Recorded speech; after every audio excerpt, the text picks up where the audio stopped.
Assalamualaikum warahmatullahi wabarakatuh. Di video ini, aku ingin mengajak kita semua untuk mengobrol sebentar tentang etika penyusunan dan penyajian laporan keuangan dari perspektif Islam. Topik ini mungkin terdengar berat, tapi sebenarnya sangat dekat dengan kehidupan kita sehari-hari.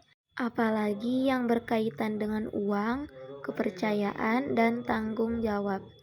Setiap hari, sadar atau tidak, kita sering berurusan dengan uang, mulai dari mencatat pengeluaran pribadi, mengelola uang organisasi, sampai laporan keuangan dalam bisnis.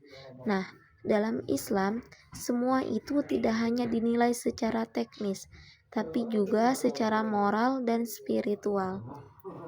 Islam memandang harta bukan sebagai milik mutlak manusia, tetapi sebagai titipan dari Allah Subhanahu wa Ta'ala. Karena itu, cara kita mengelola dan melaporkan keuangan menjadi sesuatu yang sangat penting. Kalau mendengar istilah laporan keuangan, yang terbayang biasanya adalah angka-angka, tabel, dan laporan yang kaku. Tapi dalam Islam, laporan keuangan punya makna yang lebih dalam. Di balik setiap angka ada amanah yang harus dijaga. Artinya, laporan keuangan bukan sekedar formalitas atau kewajiban akademik, tapi bagian dari tanggung jawab kita sebagai manusia. Dalam praktik sehari-hari, laporan keuangan berfungsi sebagai alat pertanggungjawaban. Misalnya, ketika seseorang dipercaya mengelola uang organisasi, usaha, atau bahkan uang bersama, laporan keuangan menjadi bukti apakah amanah itu dijalankan dengan baik atau tidak. Disinilah etika berperan penting. Tanpa etika, laporan keuangan bisa saja disusun rapi, tapi isinya tidak mencerminkan kejujuran. Islam sudah mengatur hal ini dengan sangat jelas dalam Al-Quran, Surah Al-Baqarah, ayat 282. Allah memerintahkan agar setiap transaksi dicatat dengan benar dan adil. Menariknya, ayat ini membahas tentang utang piutang yang dalam kehidupan sehari-hari sering dianggap sepele. Padahal, justru karena sering terjadi, maka harus dicatat dengan jelas agar tidak menimbulkan masalah di kemudian hari. Dari sini kita bisa memahami bahwa Islam sangat menekankan ketertiban, kejujuran, dan kejelasan dalam urusan uang. Etika penyusunan laporan keuangan.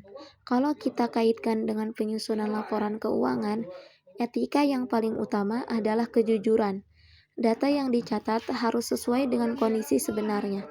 Dalam kehidupan sehari-hari, misalnya saat mencatat pemasukan dan pengeluaran, tidak boleh ada angka yang dilebihkan supaya terlihat untung, dan tidak boleh juga dikurangi untuk menutupi kesalahan.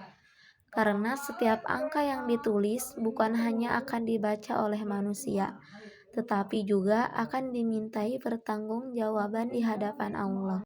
Etika penyajian laporan keuangan. Selain cara menyusun, cara menyajikan laporan keuangan juga tidak kalah penting. Laporan keuangan seharusnya disajikan secara transparan dan mudah dipahami.